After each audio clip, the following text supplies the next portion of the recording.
Baby, mani sina, leo sina kitu, kesho ntafanikiwa. Only you baby, my only one.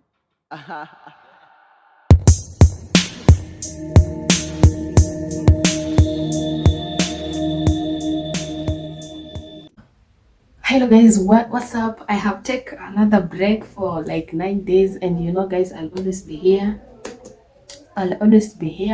And I'm sorry for that break.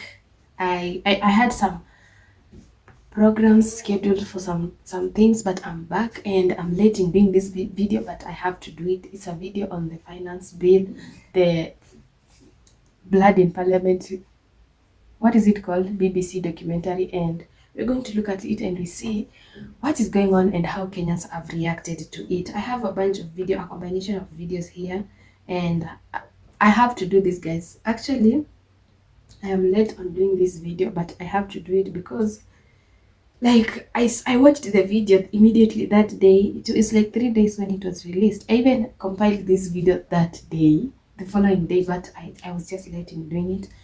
But I'm doing it today, and we see what's going on here. I'm trying to, okay, yeah. So we have here this video.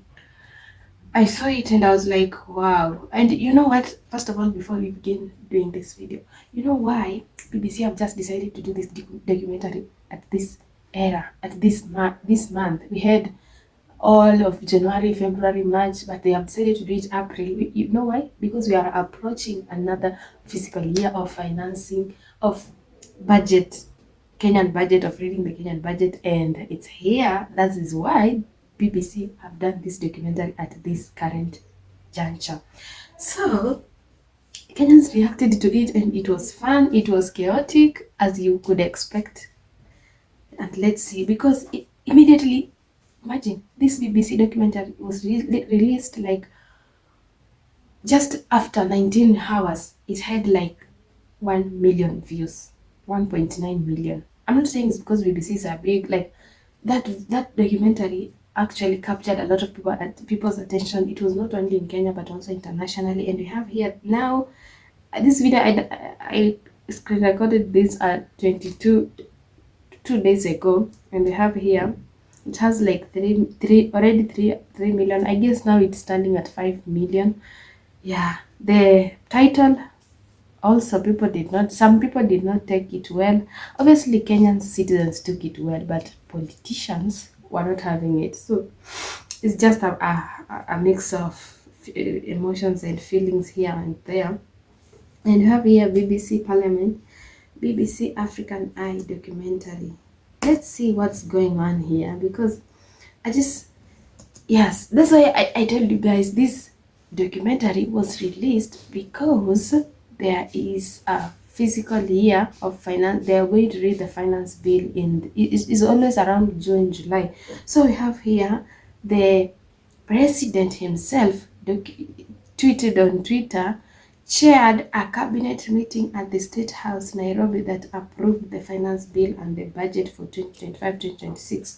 The bill prioritized measures that sells loopholes for tax fraud and makes administrations of tax effective efficient. So I don't know what that's, I don't know the behind that. We're just going to wait for the finance bill. You know, they always have these proposals after reading the budget. They always have this proposal for the finance bill, and that is what brought the chaotic year last year. And with the finance bill, if you have not watched the documentary in BBC, we had clips on it showing how people were killed. They actually, like, if you have never seen how great editing can be, go watch that documentary if you have not watched. I know by now you have already watched, but if you haven't like watched the entire thing, the editing was so good with that, and I really love the editing behind that, because they could trace things even using the shoes. Like, wow, that is so amazing. So we have here Ruto addressing the nation. President nearly cried while emotionally pleading for forgiveness. I don't know why, like, uh, okay, why now? because this thing happened last year. Why is he like trying to be emotional now because they've released the documentary? Why was he not emotional last year when the chaos was going on? Why was he not emotional when after the death of those three? We have seen in documentaries they actually just spotted three main, but we don't know. Maybe it happened more than three. Three, like we lost like three people. Maybe it was more than that, but we don't know. So here we have the president reacting to what happened, and let's just take a look. We have tried our best. We may not have done as much as you would have expected of us. We have failed you in some areas. We have not been as united. Oh, his voice is shaking. For the first time, he's this apology. You can hear his voice is kind of shaking, like for the first time. As we should have been. We have failed in some areas. Who is really empathetic with that? But why after the documentary is released? I ask for your forgiveness. His voice is shaking. I also know. Wow, for the first time, the president is asking for forgiveness. Actually, he has asked before, but here you can feel like he's kind of apologetic. But why after the documentary is released? Why not after the maandamano happened, after the chaotic year happened? Why not that time? Why now? That is just kind of setting me up. Like, Rais Ruto alikuwa na chance wakati watu waliingia parliament. Akabaki mwenyewe State House baada ya kufukuza wale ministers. Alikuwa na chance ya kusikiza vijana. Na mimi nakwambia alikuwa na chance ya kusikiza vijana, but he did not. And that like now he's kind of like being apologetic and empathetic. That is why some people are not buying it. People are like, okay, why now? Why did you not cry that time when we lost 3 lives or more than that and people were injured? Why not that time and there was chaos in the nation? You know, some people are not just not even some, everybody is not comfortable where there is no peace. That is, they should have apologized. He should have apologized for that first, not just right now because they have released the documentary. It's kind of like, no. Kenyans are not buying it. Like, I'm one of Kenyans who are not buying it. Like, if you have not watched the documentary, here are some clips in it. At least 3 young men were killed at Kenya's parliament. David Chege, Erickson Matisia, and Eric Shieni. These were the lives that were lost as proven by the documentary. Like, we already knew the lives were lost, but they have proven the people behind the killing. So it's kind of, that's why, I don't know, that is why Ruto is apologizing. I don't know, because they have released the names of the suspects. I don't know. That evening, President Ruto gave his account of what had happened. Today, an otherwise legitimate expression of the fundamental. They even captured this clip of his speech during the maandamano. Rights and freedoms of assembly was infiltrated and hijacked by a group of organized criminals.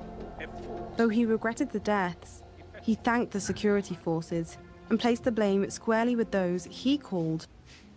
He regretted, that time he only regretted and he called those people criminals, and they were actually citizens of Kenyans who were unarmed, unarmed. They were just peacefully protesting and they were called criminals after the murders happened. Actually, it did not look good that time. Actually, that is why Yorokomondi said he had that time to speak to the Gen Zs that time. But right now, it's kind of like, because we have 2027 coming. Organized criminals. Bombastic. Since then, no official investigation has been published, and no one held to account for the killings on June 25th. Baby. Oh, this was one part of the documentary that was so heartbreaking. This is the guy who was murdered during the protesting, and you can see how joyful he was, how he was singing. Like many people were so furious about this part. Like it was so heartbreaking to Leo watch. sina kitu, kesho ntafanikiwa. Only you baby, my only one. Even if BBC aired it, it doesn't matter. Now we have the politicians. I said I have a compilation of clips of how Kenyans reacted. We're starting with the politicians. We've started, we've seen Ruto, how Ruto has reacted. Ruto has apologized. I don't know if he has apologized because of the I don't know if he has apologized because of the documentary, but or is it because of what happened? Now we have here Millie Odhiambo. We It's have to just fix insane. our own problems on our own. We don't have to wait for BBC to tell us there was something wrong. But they fixed nothing. We didn't even know who killed those people. Like we are knowing through the BBC. That's why Kenyans are choosing to trust the BBC and not the Citizen TV and this other Kenyan A online problem with media. the title that they've given, but which is typical of any media Blood in house, Parliament, because they it's want it happened. to trend and then want it to, yeah. And because of that, Mr. Speaker, they may have given it that title. But Mr. Speaker, we have not yet dealt with some of the issues. We have dealt with some, but one of the issues we have not dealt with is the trauma. Mr. Speaker, I said it when Honorable Elachi lost the son. Mr. Speaker, we have a very angry young generation in this country. And part of the anger is on the issues that we are seeing, Mr. Speaker. And we cannot bury our heads in the sand, Mr. Speaker. Mr. Speaker, let Parliament take the lead. And let us find a way of helping these young people to heal. Because, Mr. Speaker, we don't know what may come in the next few months, next year, or whatever. And furthered by the fact that we have very many young people who are jobless, who are frustrated. And if these people, I don't know what their intention is. Their intention could be fuel more harm and whatever. I don't know what their intention is. But from the young people that have spoken, it has actually created more anger. We are taking them back to the path that they would rather not walk again. But they are walking it. And we don't know at what point somebody else will fuel it again. You can't stop the media. Somebody else will fuel that anger again. Kuna hii video ya bibi. Yeah. Actually, what Milodemba said is actually correct, because we have seen how Ruto has undergone some like really stressful media present, because they have created AI images of him. They have all those things has happened immediately after the finance bill protest happened. You know, like it has not been peaceful over over the months during this 2025 and that the last year 2024. So it does not look good on every Kenyan politician, and like she has said, nobody knows what to expect. So they should just, like, this thing, people thought it had forgone, but it's back. So it just, some things are just unavoidable. You thought like the financing bill protest last year had happened, like people have forgotten about it, but with BBC now, it's again. You can see it's even cheered in the parliament again. Like,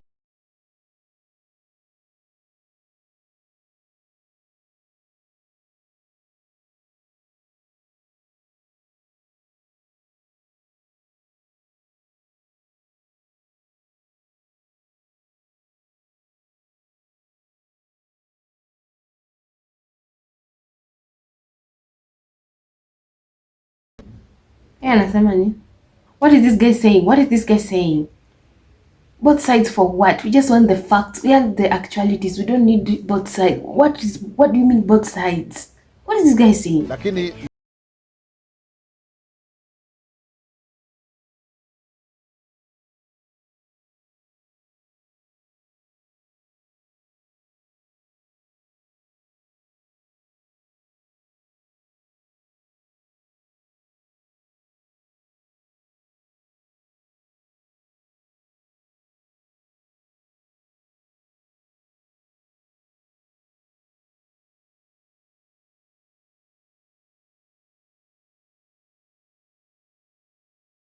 nzuri ambao wameweza kupatiana na orodha ya visa vile. Kwa hivyo hilo ni jambo ambalo tungependa kulisisitizia zaidi, na tuseme kwamba ni vizuri kuwa na wakati unaleta mambo pengine kama ni hizo documentary na kadhalika, uangazie pande zote mbili. Na tumewasiliana tayari na BBC na tukaweza kusema kwamba hilo jambo, kwa sababu ni vizuri wajue kwamba hata sisi wenyewe tunajua. Na wamesema kwamba walikuwa wametumia watu wengine waseme kuhusu serikali, lakini nikiwaambia watuambie ni akina nani wao, ambao kwa sababu hawakuhusisha hata ofisi yangu hata kidogo. Na ni vizuri tuzungumzie mambo vile yalivyo. Today I have shed tears after watching. Like, do we need both sides? Let's be honest, guys. If you think we need both sides, share that in the comment section. But if you think it's okay for what BBC done, because they actually showed what we Kenyans had not seen. We had not seen how you could dress somebody using boots, hats, their badges. We had not seen that, and nobody was, like nobody was held accountable of the murders. Nobody was held accountable for the lives we lost. Now BBC has just done something we needed, and these people are like, both sides. Do we need both sides? If you think we need both sides, have the comment section there. Do you think we need both sides? Now people have now started, like, you know how Kenyans are. They have created videos of these famous people talking on the documentary. We have here, like, they have created a video of Ronaldo. Even they have created a video of Cristiano Ronaldo shedding tears. It's just funny. Ronaldo sheds tears after watching the BBC documentary from Kenya. In that BBC documentary about Kenya Blood Parliament, I pity Kenya. But what I can tell them is to wake up and elect good leaders. Also, let me congratulate a young boy from Kenya called Cool Kid, who is a legit Forex trader. He has... I get it. I get it. This is a marketing strategy. It's a marketing strategy. So we have like a bunch of reaction videos. So we're gonna look at those and see how Kenyans are thinking, like this normal. Sometimes it's fun to see thoughts of people who are like just normal citizens, not like a politician, like not this, like, not this like big people in the government, just a normal TikTok, like just, you get it. If you have not watched that BBC documentary, I don't think you qualify as a Kenyan, as a true Kenyan mwenye akona mauchungu ya kitu ili happen 25th of June. Because tell me why unaamua tu uingie kwa hiyo documentary watch, then all of a sudden unajipata tu umelia out of nowhere, machozi tunateremka. Then the part that hurts the most is where the mom is being asked, do you have anything to say? And the mom is just like, mimi niko speechless. You can clearly see the pain in her eyes. Amesimama kando ya kaburi ya mtoi wake, unaona tu. Alafu enye sasa iliniuma zaidi enye hiyo naye nililia kama mtoi. Nipatie yenye ule jamaa naimba. Then you can hear Yeah, I say, like, guys, I told you, I saw that clip and I was like, oh, that's sad. I paused for a second, to let the angels fly for the moment. Yo sound yake akiimba, sijui niseme aje, like from that you can clearly see the guy was so lively, he was a happy person, always, sijui niseme aje. Alafu unatoka hapo uko na emotions mingi, umelia yako yote, uko na hasira, unasema tu turudi ground hata kama ni sai.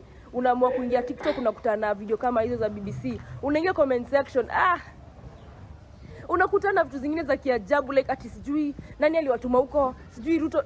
The fuck, kwani shida ni gani majamaa? Shida ni gani? Like, so did they do this to actually exonerate Ama? Did they do this to actually run from the blame? Okay, now information has it that run from the blame how? May be the one who killed Chieni. Okay? And you guys know the story that we had some days back, that this guy here has been in the military, but of course hajakuwa coin for the KDF.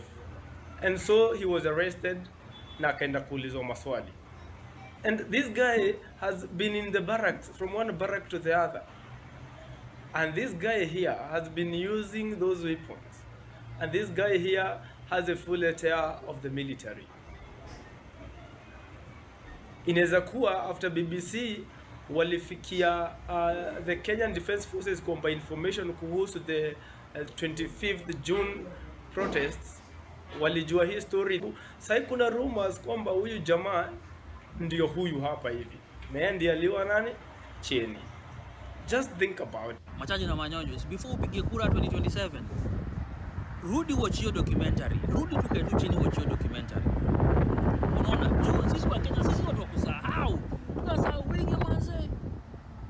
Alafu manze, yeah, like Kenyans had already forgotten about the finance bill and what happened on 25th of June 2024. People have already forgotten, and we are approaching another fiscal year of reviewing the budget and the finance bill. Kenyans, ule boy manze Eric Shieni jo, manze alikuwa anaimba ile wimbo ya Nyashinski manze, huyo boy imeniuma hiyo kitu, nimekuwa nikifikiria hadi saa hizi jo. Ai, mimi nakwambia mimi sijai kuwa na blood pressure kama ya leo jo. Alafu nani Alans, sijui ni Alans Ademba. Sasa ndio watu wanafanya kuwe famous sasa. Wacha kina nani Kasmuel. Hawa wapigwe kitu jo. Sasa ndio watu sasa ni ile tukicelebrate mashujaa day mtu wangu. Kwanza inafaa sisi tuwe na mashujaa day yetu. Serikali iko nayo huko, sisi tuko na mashujaa day yetu kwa hiyo. Kuna watu wanafaa tuna celebrate bana jo. Mimi nakwambia John, nasikia udu. Hadi ilikuwa sijui nifika wapi na track leo. Wewe cheki mali mimi nimekaa, track ndio hiyo. Baadaye usitake jua. Yaani BBC wameamua sugue kidonda na brush banze. Unaenda kwa hospitali, BBC anaamua sugue kidonda na brush. Nakwambia after watching the documentary manze, mtu hasira sijui zinatoka wapi. Manze una watch na hasira. No. Yaani hii Kenya tungekuanga kama US manze. Tungekuanga tu tunaitikisho kila mtu abebe gotora yake. Manze watu wengi sana wangekuwa hai. Watu wengi. Manze nasitaki hata kuimagine kuna mtu tu kimeketi somewhere kinasema washandwe. Walikuwa wamepeleka nini? I know kuna mtu anafikiria hivyo. Kuna mtu tu ameketi imagine. Walikuwa wameenda kufanya nini? Najua kuna mtu. Wewe not even kuna mtu, wako wengi comment section. Ena comment section ya hiyo clips za BBC, you will see how dumb people are. Brothers, uncles, ukas, wazazi kwa army, kwa security services, unafeel tu umewachukia. It's a sad moment. Yaani watu walikuwa wanafuatwa from na nyuma, like police na KDF walikuwa wanatufuata huko nyuma, aiming the guns kwa watu innocent. Yeah. Did you see the guy who when alikuwa chini, like ana focus, like ana pinpoint the... Did you guys saw that? I was like, okay, so they were like aiming, they were like doing it like knowingly. It was not like an accident, they were shooting up. Like guys, it is... And ukikama uja watch, like hiyo kitu inafanya ukue furious, asira ingine na ingia venye tu hao wanasema it's the same experience, and I just can't get over it. Utajam. Yaani unajiuliza hii ndio nchi yenye utachizi. Yo, kwani watu wa yangu walifanya nini ku deserve all of this? Na hii ni nchi gani tumekuja kukua?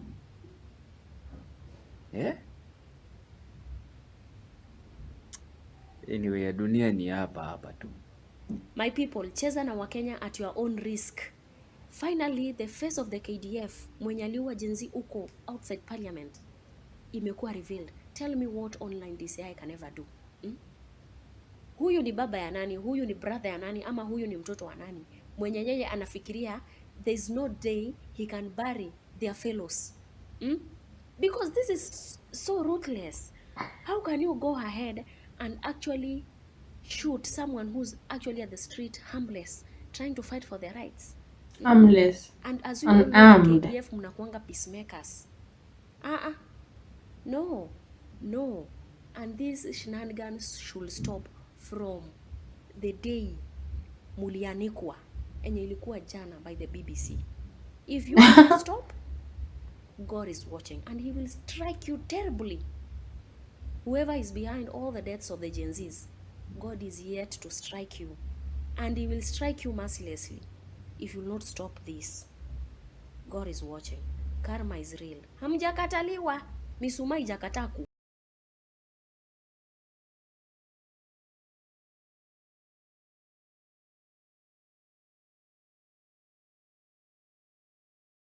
You have seen how people have reacted. What are your thoughts? Do you think like we need both sides? Like, do we think you need the government like I don't even think we need that. Like, what are your thoughts on this documentary? Do you think like venye watu wanasema ati watu walijipeleka hapo, like is it fair? What are your thoughts? I hope to see you in the next one. Peace.